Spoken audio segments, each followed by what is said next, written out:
Hey everyone, welcome back to Home Library Book Review. Today we present to you another book review on the 48 Laws of Power by author Robert Greene.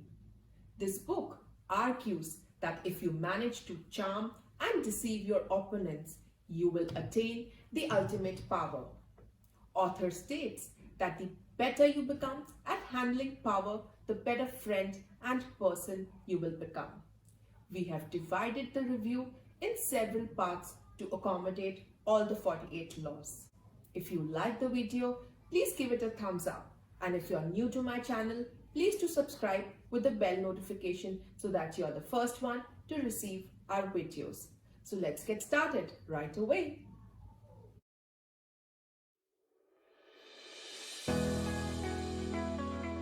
Welcome to Home Library Book Review, where we select a book right from the shelf and explain its learning through easy to understand text, graphics, examples, and animation, along with discussion with family members. Today, we're gonna be reviewing The 48 Laws of Power by Robert Greene. This book is an international bestseller. It gives advice on how to get to the top and stay there. To be able to cover all the 48 laws of power, we have divided this review into 10 parts. This is part 5 of 10, and the laws covered here are from 21 to 25. It also has Goodreads rating of 4 out of 5. Is an American author and public speaker. Best known for his books on strategy, power, and seduction. His bestseller books include The 48 Laws of Power, The Art of Seduction, and Mastery. Born and raised in a middle-class Jew family of California, he studied at the University of California and University of Wisconsin to obtain a degree in classical studies. His books are known for apt quotations. His writing commands a wide array of followers ranging from businessmen, prison inmates, war historians, to musicians of show business. But before we move ahead, Arnav, what do you understand by power? Dad, I think power means ability to do something. Yes, it could also mean capacity or potential or even capability or competence. You know, Arnav, there is a quotation which says, power is neither good or bad, but its user makes it so.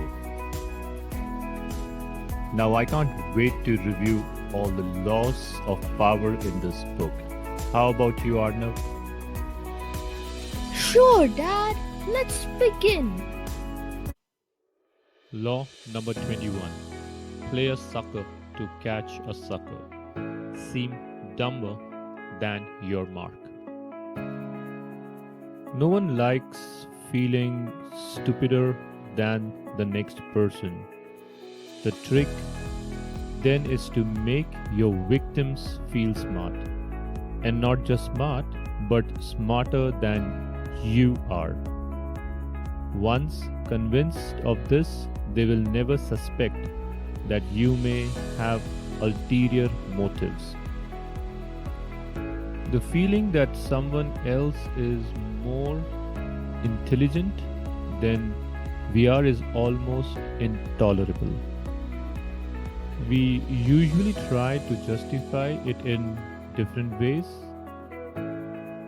He only has book knowledge, whereas I have real knowledge. Her parents paid for her to get a good education. If my parents had as much money, if I had been as privileged, he is not as smart as he thinks.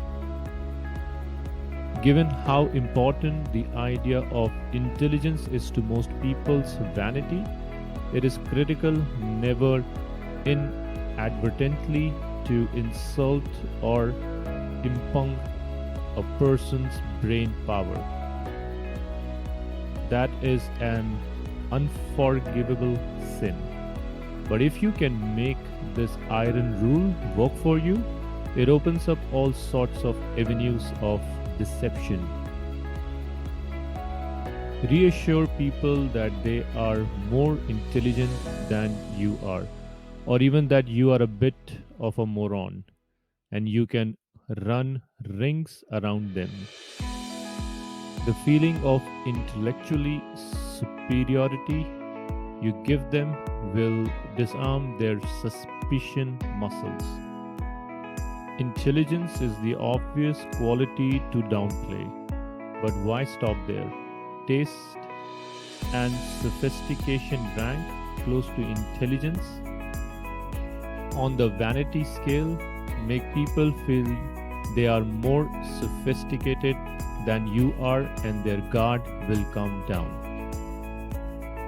They will keep you around because you make them feel better about themselves, and the longer you are around, the more opportunities you will have to deceive them. Know how to make use of stupidity. The wisest man plays this card at times. He who poses as a fool is not a fool. Law number 22. Use the surrender tactic. Transform weakness into power. When you're weaker, never fight for honor's sake. Choose surrender instead.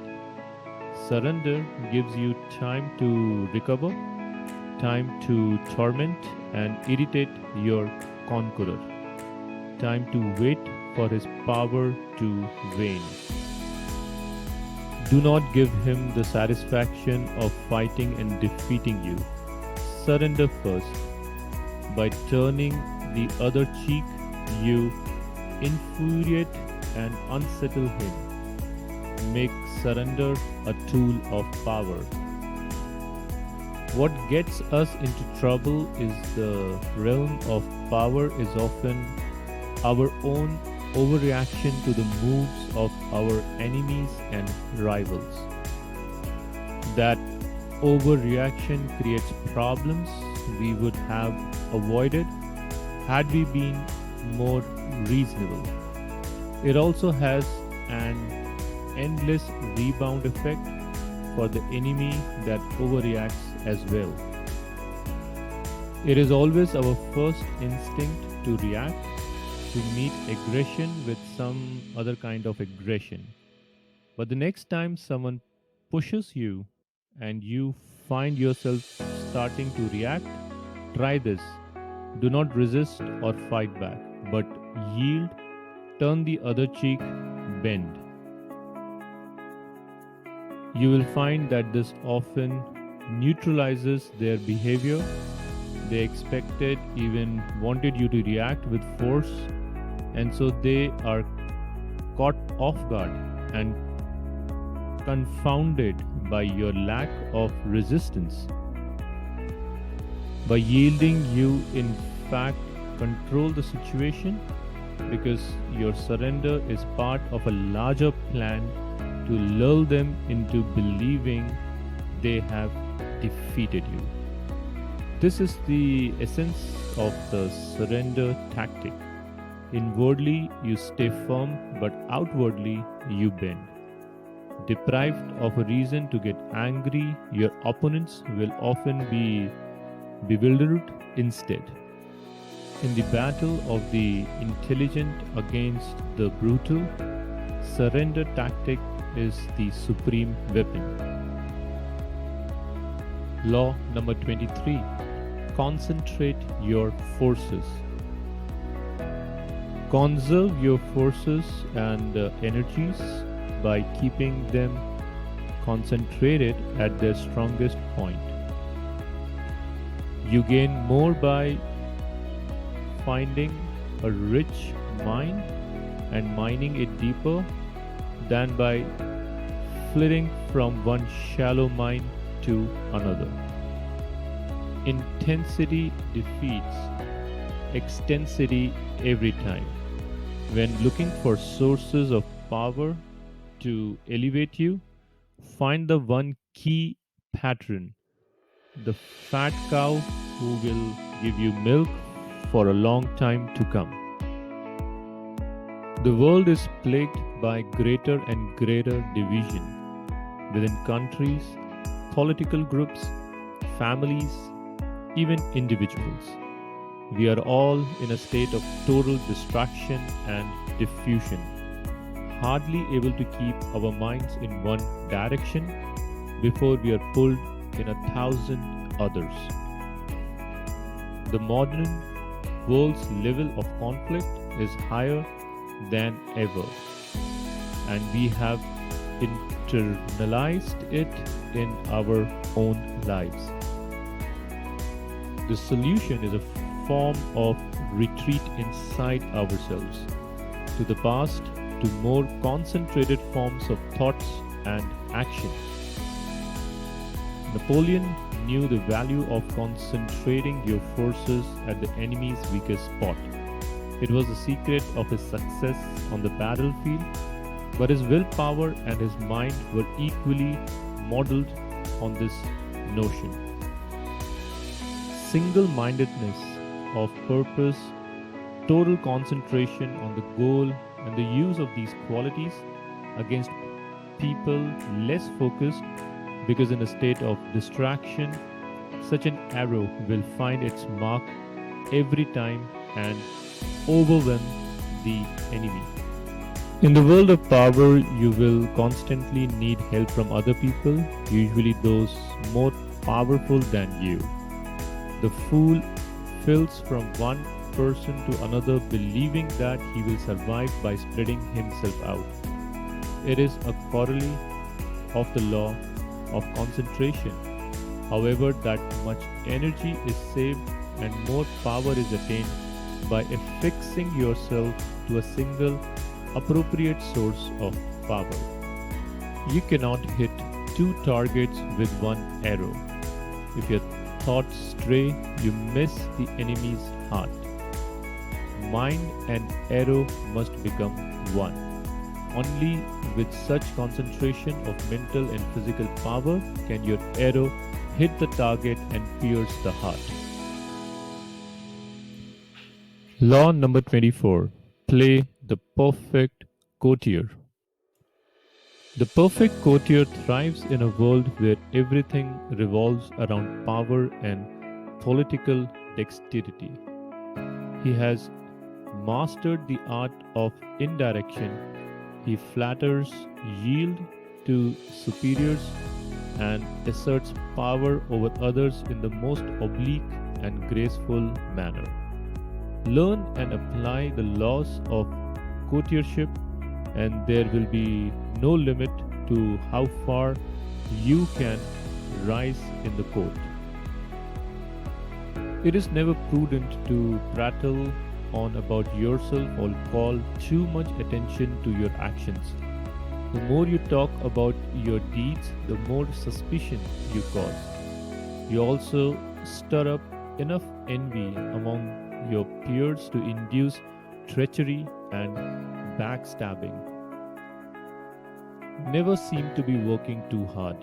Your talent must appear to flow naturally, with an ease that makes people take you for a genius rather than a workaholic.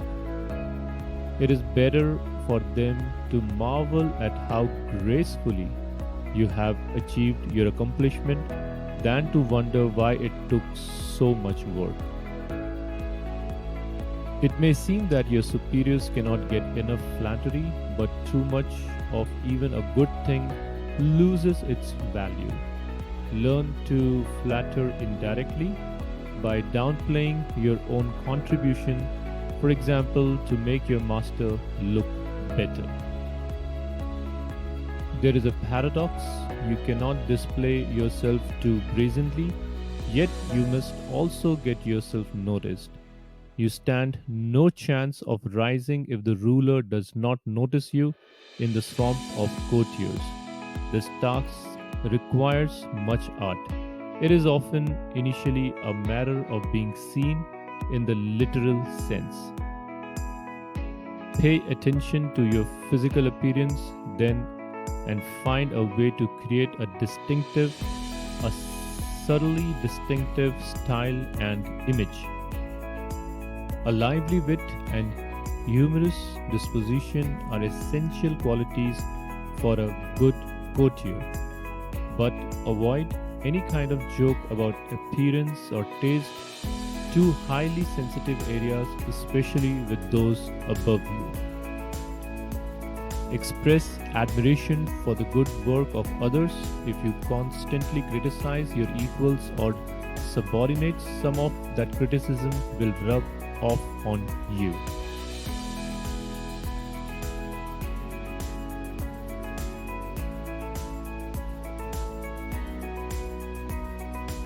Law number 25. Recreate yourself. Do not accept the roles that society foists on you.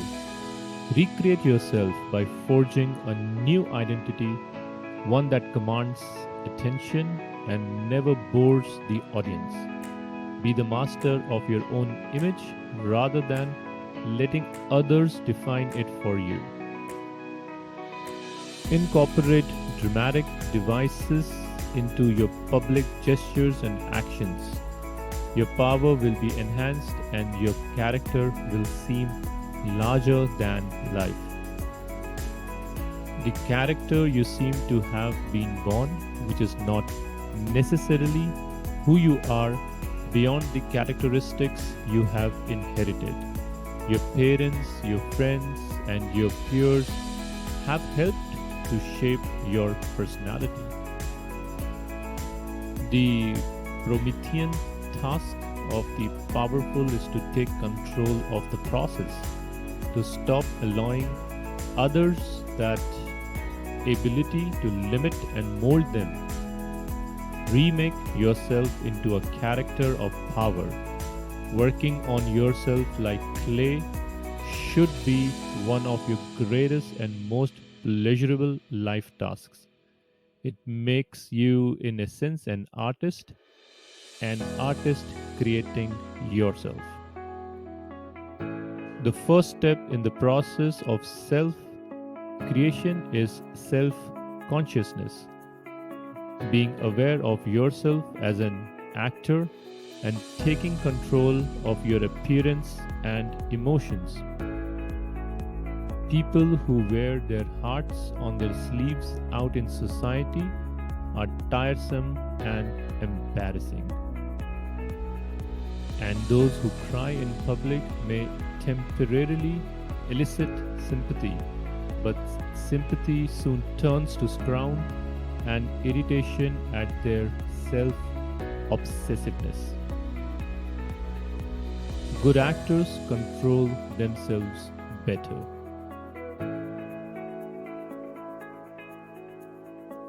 Let's summarize the laws that we have learned today.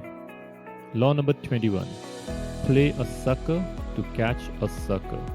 Seem dumber than your mark. Law number 22. Use the surrender tactic. Transform weakness into power. Law number 23. Concentrate your forces. Law number 24. Play the perfect courtier. And finally, law number 25. Recreate yourself.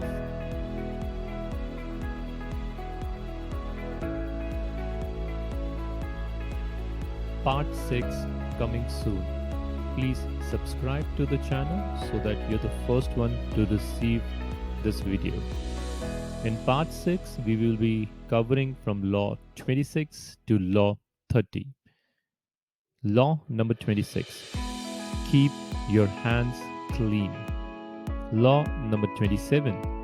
Play on people's need to believe to create a cult-like following. Law number 28. Enter action with boldness. Law number 29. Plan all the way to the end. And finally, law number 30. Make your accomplishments seem effortless.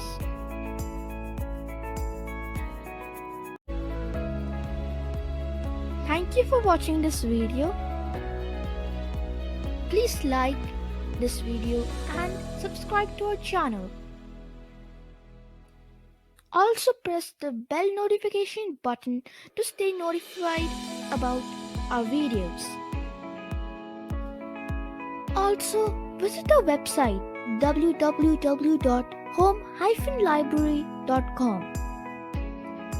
Until next time, take care and bye.